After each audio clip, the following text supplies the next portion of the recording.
A mom leaves her kids abandoned for over 3 years in Pontiac, Michigan, in a townhouse. So we got a lot to talk about today. Go ahead and hit a like for the algorithm, but we about to get it popping right now. Without further ado, this is a messed up situation. We might see some things that we might not want to see, so viewer discretion is advised. Let's get it. The Pontiac mother accused of abandoning her 3 children home alone in horrific conditions for years, appearing in court today. Our Jordan Burrows, it joins us now live from the 50th District Court in Pontiac. Jordan, what's the latest? Lauren literally just left the 50th District Court right now, and I can't really downplay just how disgusted Honorable Rhonda Gross was with the alleged actions of the mother, Kelly Bryant. She set Kelly Bryant's bond at $250 million. And she says if Bryant is able to pay that bond, she is not allowed to have any communications with her family. You're now looking at the mugshot they were able to get of Kelly Bryant. She is 34 years old, and she is facing 3 charges. That is 3 counts of first-degree child abuse. She allegedly neglected her children in her home for years. What you're looking at now, or about to look at too, these images are graphic, but these depict the living conditions that Kelly Bryant's 3 children were allegedly living in. Sick. The living conditions of a 15-year-old boy and a 13 and 12-year-old girl. Mold, human waste throughout the house, garbage piled as high as 4 feet. We heard overflowing toilets. Even the deputies said that the children reportedly were covered in feces. This happened back on Valentine's Day on a house on Lydia Lane in Pontiac after a landlord had called deputies to check in on them.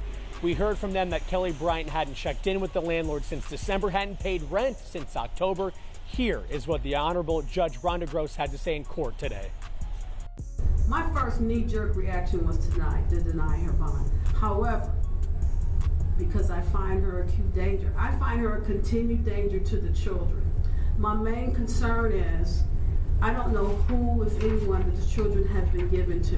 If it is a family member, I'm concerned that she still may have contact with a family member from the jail with instructions to continue to engage in fear tactics to forbid the children from cooperating with authorities in their continued investigation in this matter. If Bryant is found guilty on all 3 counts of first-degree child abuse, she could face up to life in prison. According to the Honorable Rhonda Gross, her next court date is set for March 11th at 9 a.m., the probable cause conference here at the 50th District Court in Pontiac. Yeah, I mean, I found out about this on my way into work this afternoon, and there are no words. I mean, this is absolutely horrific. This is by far, I think, one of the worst stories we've ever covered here at Fox 2. And I want to warn everybody out there that the details are very disturbing. If you think about the horrific ads you see on TV to spur donations for animals that have been abused or are living in terrible conditions, multiply that by 10. A horrible story of abuse and abandonment. Investigators say 3 kids were living in a condo on Lydia Lane in Pontiac for years, alone in horrific conditions. There was garbage, trash piled 3 and 4 feet high, covered with feces all through the house. It doesn't look like the toilet or the bathtub had been usable or workable for quite some time, primarily because of the feces and trash. I don't think they had basic hygiene knowledge of what to do. They hadn't been given hygiene products for years, and toothbrushes, etc. A 15-year-old boy and 2 girls ages 12 and 13 in the House of Horrors since at least 2021, according to the Oakland County Sheriff's Office. Their mother or someone else would leave prepared food on the porch once a week. They had basically been locked in the house without any kind of guidance or basic hygiene or any kind of education for years. The kids were discovered Friday. The landlord called police and asked them to do a welfare check because he had not heard from the mother since December. We went to the house to check on what was going on there and had no idea that there were kids there, let alone kids in grave situation. Their 34-year-old mother arrested and being held at the Oakland County Jail. The children taken to an area hospital and are now in the care of a family member. We showed up at the house. The young boy did have communication with the mom and said the police were there, and she said hide. When we took the kids out of the house, they had difficulty walking because their toenails were so long. They hadn't had any grooming. Incredibly disheveled and unkempt, hair very matted, filthy. Authorities trying to figure out how this abuse went on for so long without anyone knowing about it. It's pretty heartbreaking that the kids would have to live under those conditions. People just kind of get in their car and go. Another of my neighbors, we were just talking today, and she said to me, she said, look at all this snow. I don't see anybody out helping each other. They had been enrolled in Pontiac schools years ago, but what happened? Why did they fall through the cracks? And it just, I mean, it's mind-boggling. The girls that we talked about, ages 12 and 13, the sheriff says they were sleeping on pizza boxes, old pizza boxes. I just want to say, for one, this is downright disgusting, right? The mom is totally out of line. Miss Kelly Bryant, remember the name. Like, what mom would just leave their kids and don't even call, don't even check up on them? Coming up in a neighborhood where everyone looks out for each other, after a certain amount of time, you start asking questions like, hey, where Brody at? Where John at? You know what I'm saying? I haven't seen John in a minute. Go ahead and knock on his door. And, friends that knock on the door, X, Y, and Z. But the question is why did she leave? We will probably never know why the mom left. And then the second question is why did the kids stay there? Why did the kids not ask for help? It is solely on the mother. But where was the father at? That's the question. I knew she was a bad parent, but I don't think nobody really realized this was going on. Charlene Bryant is the former sister-in-law to 34-year-old Kelly Bryant, now facing child abuse charges after investigators say they found 3 of her kids living alone in squalor for several years at this Pontiac townhouse on Lydia Lane. Charlene has not been in contact in years and has loads of questions now. I just don't know how the family don't know when they were so close. Oakland County prosecutor Karen McDonald charged Kelly Bryant with 3 counts of child abuse in the first degree, which could mean life in prison if convicted. All of this after police say they found 3 of Bryant's 4 kids, a 15-year-old boy and his 2 sisters, ages 12 and 13, living in horrific conditions. Her daughters were hiding in a bathroom that was filled with feces, piles of trash, and completely non-functional, while her son was hiding in another room. Police were astonished to find anyone in the location because it appeared to be uninhabitable, with piles of garbage and refuse several feet high, including large amounts of human excrement. The prosecutor says Bryant lived at the home with all 4 kids back in 2019, but later moved out, leaving 3 of her children abandoned while one of the kids went to live with their dad. Detectives say the landlord called police to the home, worried for Bryant's welfare after not getting a rent payment since last October. That's when the kids were found, shaken, scared, and covered in feces, according to the prosecutor. Honestly, I thought the grandmother was taking care of the children. That's the last you heard? Yeah, that's the last. You went 4 or 5 years without seeing your grandchildren. There was no questions. We stopped by the Pontiac home of Bryant's extended family, where the police eventually took the kids. We wanted to talk to the adults. Hi, how are you? No, sir, no comment.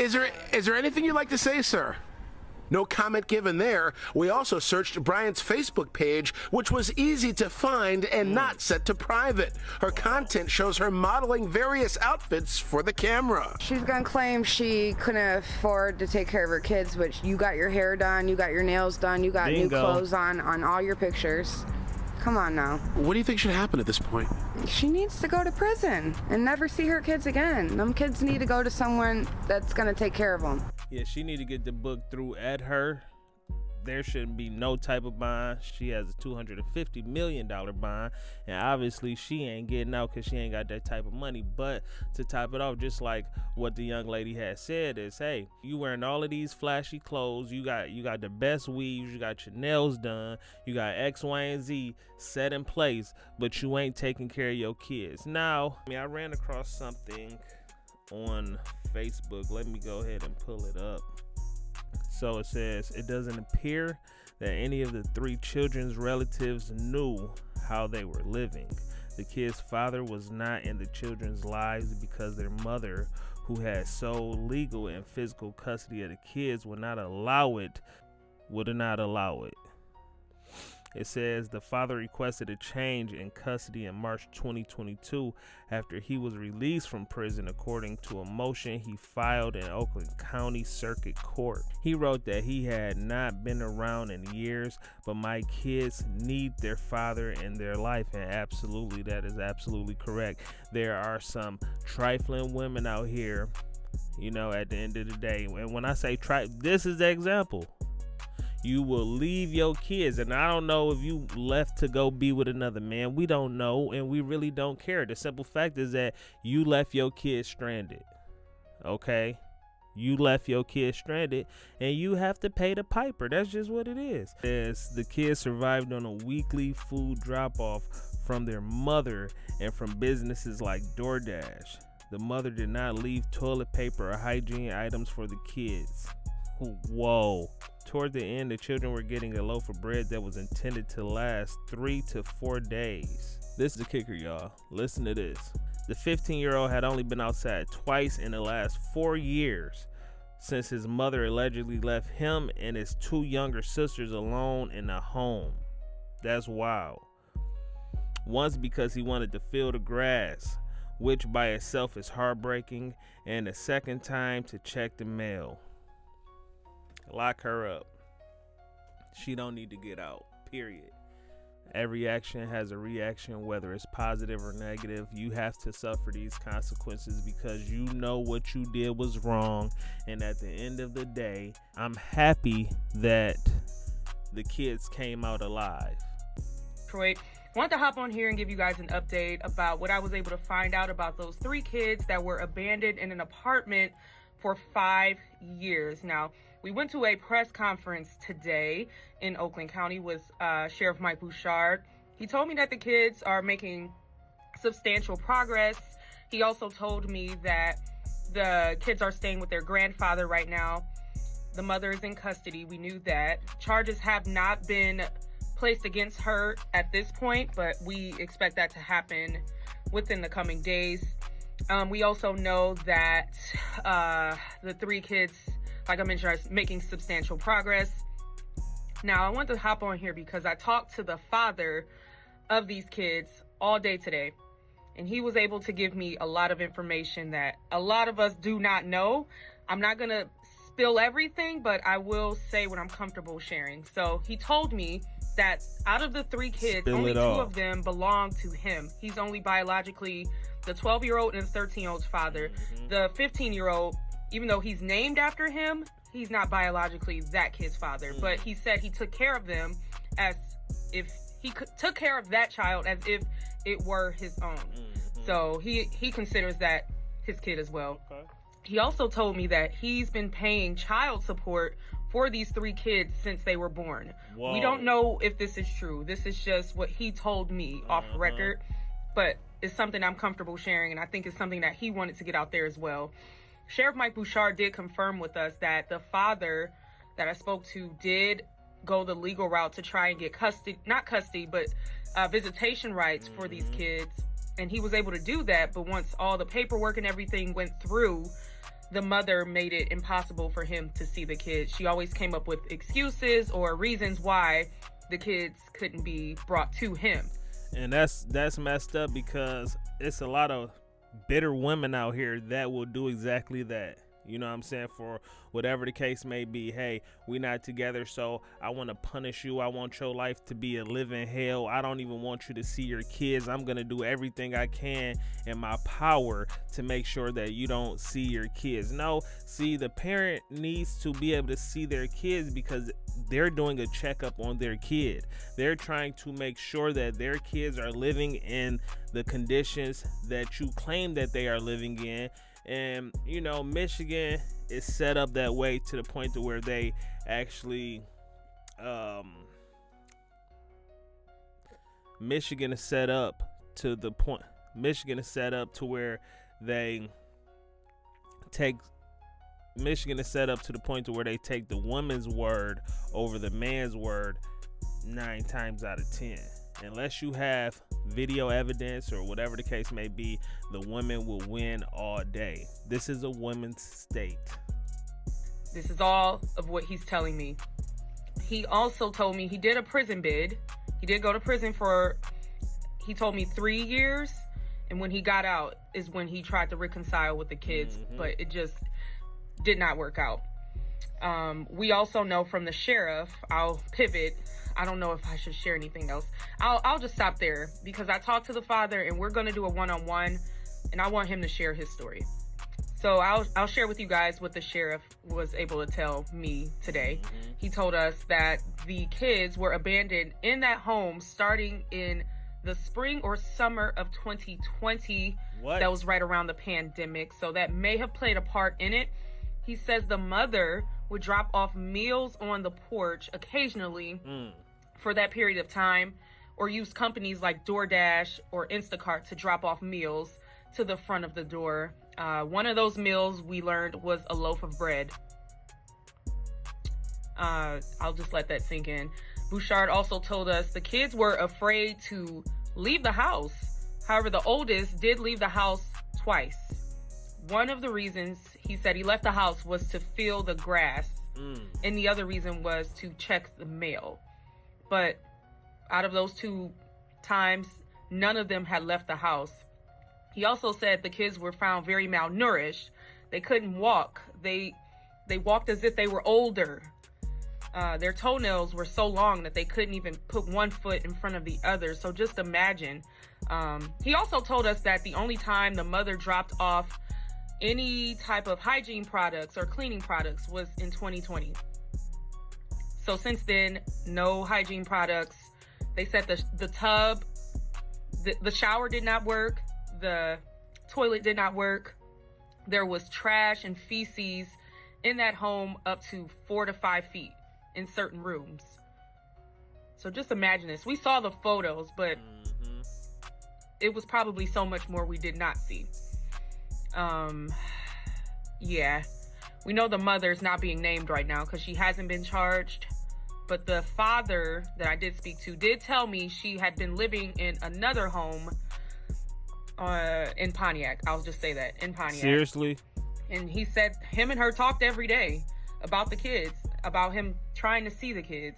When can I see the kids? And she always said, oh no, they're good, they're fine. You know, I'm taking care of them. That was, or they're with their mother, or whomever. She never gave him the opportunity to see the kids. According to him, we don't know if that's true or not, but he did tell me this off record, and I felt comfortable sharing it with you guys today. It's crazy. We also know that other family members were not aware of any of this, including the grandfather who the kids are staying with now. We also know that, what else can I share? It's a lot going on. I would rather have the father explain his side of it to you guys. We were supposed to talk today, but just based on everything that came out, I don't think that's going to happen. But if, obviously the kids, that is the most important thing. The most important factor in this whole story is what those kids went through during that 5-year period with no sunlight, barely any food, no love, no care, just abandoned. So they are going to need all the help they can get. Yeah. Sheriff Bouchard said there is a PayPal link. I'm going to link it in the bio to this video that anyone can donate to. 100% of the proceeds will go to the children, their medical expenses, their therapy, because they're going to need a lot of therapy after enduring such horrific conditions for 5 years. He's also looking for a law firm that can step up to the plate and maybe provide the kids with a trust fund so that the funds can be properly managed as far as, the lifespan of, yes. So the funds can be properly managed. Excuse me. It's been a long day, guys. Yes, I will link that in the description box. But this is the most horrific thing that I think I've ever seen in my career. I just cannot imagine what those kids went through. I can't imagine how they got through it. I'm just grateful that they survived and that they're being properly taken care of now. They're getting their hygiene, the correct hygiene and everything like that. But that wasn't the case for them for 5 years. So just imagine what deputies and police walked into when they found them. These kids did not deserve that. They got a long road ahead of them. So, if you want to donate, I'm going to drop it down in the description below. They're going to need all the help that they can get. We all have to come back to that old school community, right? Where everyone looked out for everyone. If I was starving and if I was in need, I could go outside, talk to my neighbor. Oh, you having a problem? Oh man, there's nothing. I got you. You know what I'm saying? Like that family community type situation. That is what we are missing, because when our community is more tight knit, everything that happens within the community stays within the community. So if there's an issue that happens, we immediately rectify the situation. We immediately put this person in check for doing wrong to their kids. We immediately check it out and make sure that everything is all right. And that's what I feel is missing within these communities, right? We don't talk to each other. We just say hey and go about our way, which is okay. The school system failed them. Why? Because normally when these kids go to school, they take attendance and they notice like, okay, well, he hasn't been in school for 20 days. He hasn't been in school for 50 days. Oh, there's an issue. Let me contact the parent and make sure that everything is on the up and up and make sure everything is okay. That's what the system is. Because I believe in California, they was locking people up. They was locking parents up if their kids wasn't coming to school. If your kid's not coming to school, the school system should have sent out CPS to make sure that those kids was straight. Or did they have homeschool? We don't know. But even if they did have homeschool, there should be some type of paperwork, some type of paper trail showing that these kids are actually in the online school doing what they have to do to get their job done to make it to the next grade. So that parent failed her kids and she has to pay the piper, y'all. I'm out of here. This is a messed up story, but I am happy her ass is locked up. I am happy her ass is getting a book. I am happy that her ass is off the streets, because her weave was fried and laid to the side and she was wearing all of these name brand outfits and posting on Instagram, posting her stories like, oh, I'm living a great life. But you living that life that's trife. I'm out of here, y'all.